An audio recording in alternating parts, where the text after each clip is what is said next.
Okay. Hi children, good morning to all. How are you all? Hope all are doing good. All are fine. Yes? So again I came with a new session. So very happy to come back again. Hope you all are doing good. Yes? So we are discussing the concept of microorganisms. So already we know that what are microorganisms. The organisms which are not visible to the naked eye are called as microbes. Otherwise we can call them as organisms which are visible only to the microscope are called as microorganisms. Already we discussed 5 types: bacteria, virus, algae, fungus and protozoa. So already we discussed about bacteria, virus and protozoa. So in this session we'll see about algae and fungus. So algae generally we used to see in our daily life. When we store more amount of water for a long period of a time, we find thread-like structures, green color thread-like structures, that are called as algae. Let us see what is the definition of algae. So coming to the algae, they are the simple non-flowering. That means which doesn't give any flowers and typically aquatic. Mostly we find them in the water. That is called aquatic plant of a large group of that includes seaweeds. Most of the algae are seaweeds. What are weeds? In the previous class we discussed, no? Weeds are nothing but they are unwanted plants which grow in the crops. In the same way, seaweeds means they are the unwanted plant structures which are not needed to the sea land. So that are called as seaweeds, and many single cell forms. So they all are single cell. So this algae contains chlorophyll. What is the use of chlorophyll? It is a pigment which is in green color, which helps to able to prepare photosynthesis, trap the solar energy and make the photosynthesis. But lack of true stem. So they doesn't have any stem, no root and no leaves and vascular tissues.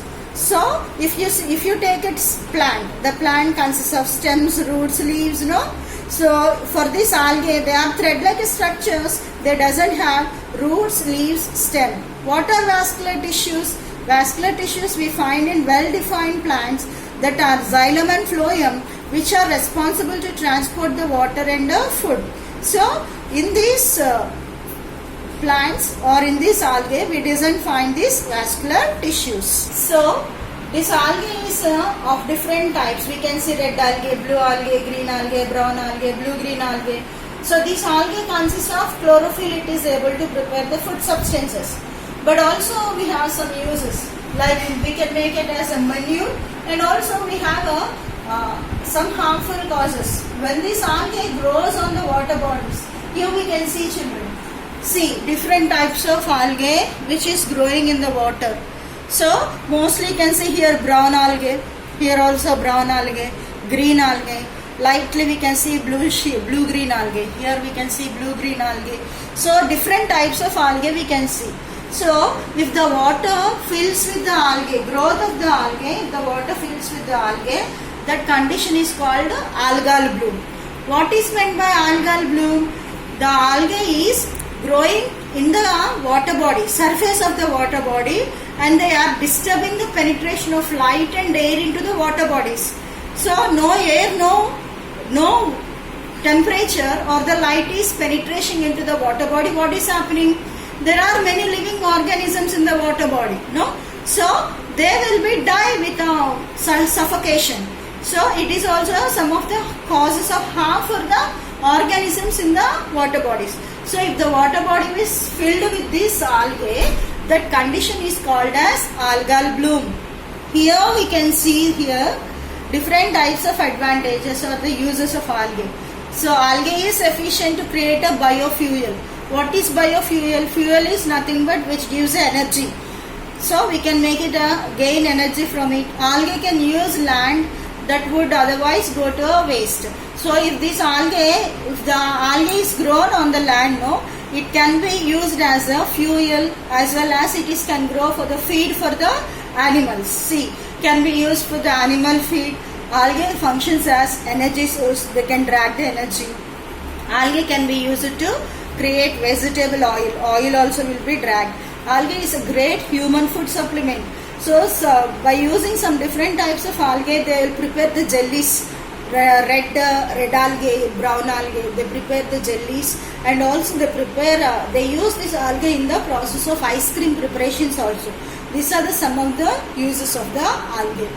So here we can see some algal blooms are the resultants of an excess of nutrients, particularly phosphorus and nitrogen. So as I said they used as a green manure, no? So in that manure, if they are dragging the algae as for the manures, they are rich in content of phosphorus and nitrogen. When we discussed about the nutrients, agricultural products yesterday in the previous session, we discussed that nitrogen and phosphorus are the macronutrients which are more in content for the plants, no? So this algae is rich content of phosphorus and nitrogen into waters, and the higher concentration of these nutrients in water causes increasing the growth of algae and green plants. As more algae and plants grow other sides. So when these much amount of algae is growing on the surface of the water, generally what happens, if the water consists of rich content of phosphorus and nitrogen also, excessive content of algae is growing, no? So no penetration of air and no penetration of temperature takes place to the water bodies. So the animals doesn't get this availability of a temperature and the air because of no temperature, and also we can see there oxygen demand, reduction of the oxygen demand. This oxygen demand, when it is reduced in the water bodies, the fishes will be suffocated and they will die. So these are some of the harmful causes which causes for the organisms as the algal blooms. So up to now we discussed about algae. Along with that, another type of microorganism, the last type of microorganism is a fungus. Fungus is a type of microorganism. Some ways we can say it is a microorganism. In some conditions we cannot say it is a microorganism. As in some conditions, if you take a mushroom is it is a visible organism, no? We used to have a curries, no? Mushroom curries. So it is a visible. So at that condition we doesn't say it is a microorganism, somewhat. That's why in a plant kingdom, it is when the classification is taking place, in that it has a special phylum. So special kingdom is a fungus. So now this fungus is also a type of a microorganism. Lot of usefuls are there, useful conditions are there, and harmful conditions are also there.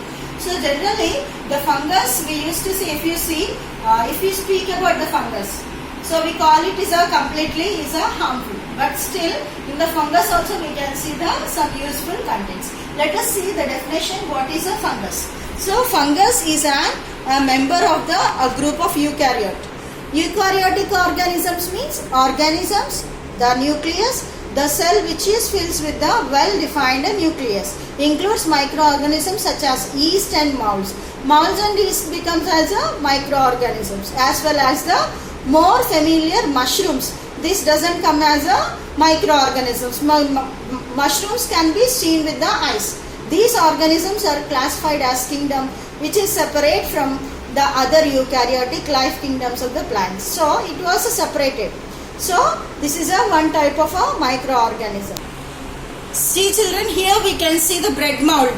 This is the bread, a little part which is having a fungused bread it is.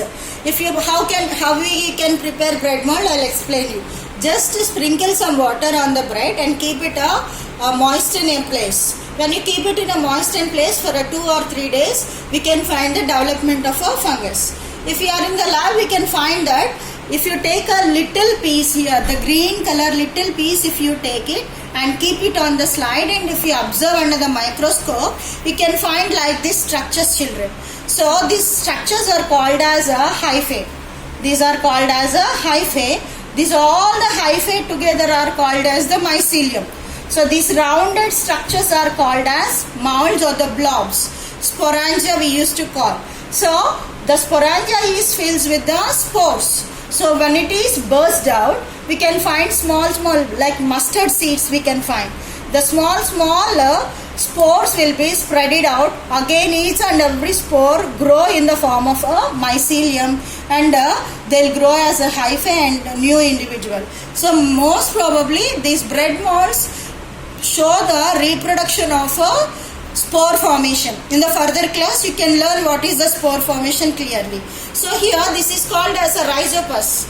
So the rhizopus is nothing but the mold which grows on the bread. So this rhizopus is an example of the fungus. So if you observe it, how it is formed, so it is a type of microorganism, the mold which takes place on the bread. The mold we cannot see with the naked eye, so it is comes under the microorganism. But if you see the mushrooms, we can say that they are not a microorganisms. So here we can see some uses of fungus, children. So human use fungus from many purposes, including as a food in the preparation of food. See, preparation of food means like yeast. Yeast is can be used in a bakeries, no? When we cook cakes, we'll add the yeast. When they prepare the biscuits, we'll add the yeast. Yeast is a type of useful fungus which helps to smoothen the food for the process of fermentation. What is a fermentation? Fermentation is nothing but conversion of glucose into alcohol. Otherwise, anaerobic respiration takes place in the food substances and it helps to form the alcohols. So that is one of the important. Humans also use fungi in the pest control. So by using this fungus, we can control in the crop plants to control the pest. In addition to fungi, can be used to produce citric acid, antibiotics, and human hormones. Antibiotics are the medicines, human hormones which are helpful for the development and growth of the human body. So artificial human hormones has to be prepared for the tablets, for that also they will use the fungus. And fungi are model researches of organisms as well. These are some of the uses of the fungus. See children, here we can see some causes of fungus different. See, on the skin surface we used to find burning sensations are there, no? Burning. If you burn it, how the skin can be shown, like that only. See, when we have a bath and when we are not cleaning our body properly, the water remains on the body, and there the development, where there is a moistened condition, there is a more chances to growth of the fungus. So the water remains on the body and the growth of the fungus which gives, we used to say ring guard we'll use. These all are some of the rashes which takes place on the body surfaces. Not only that, even in the plants, the blight diseases we used to call burning. When we see some leaves, the leaves are shown in the form of a burned leaves. That are blight diseases we used to call. This blight diseases also causes to the plants. So the fungus not only useful for the many things, also it is useful to it is harmful for the organisms which cause different types of diseases, not only animals, also in the plants. See children, for your better idea, you can see some different types of fungus, growth of the fungus. You can see different types of mushrooms. These mushrooms can be grown on the woods. See here, the mushroom which is grown on the woods, the fungus, and on the plants. These are the mushrooms, growing the mushrooms, this is a condition. In the grassland, growth of the mushrooms. So different varieties of mushrooms we can see here. So the growth of the mushrooms are nothing but, we feel that fungus is a microorganism. As I said that previously, that the fungus is a visible organism also, no? The visible organism is nothing but it is a mushroom. See here, colorful for the trees we used to find in some grasslands or in some woodland, we will find these colorful structures, no? We feel it something is, it is a growth. It is not something. It is a mushroom we can call it, or we can call it as a fungus. It is a type of a fungus or the structure which is growing. So these are some of the microorganisms which are causing harmful to us as well as useful for our lively being. Not only that, children, so microorganisms which are causing different kinds of the diseases, and they are useful in our daily life, but still we have to aware of the microorganisms. We should be clear with the different types of microorganisms. Okay children, so let us see. We'll have a small activity, okay? The activity is nothing but, in the previous session I said you that to prepare a curd. Hope you prepared. So if you prepare by yourself, you feel very happy, no? You feel satisfied of yourself that you know how to prepare the curd.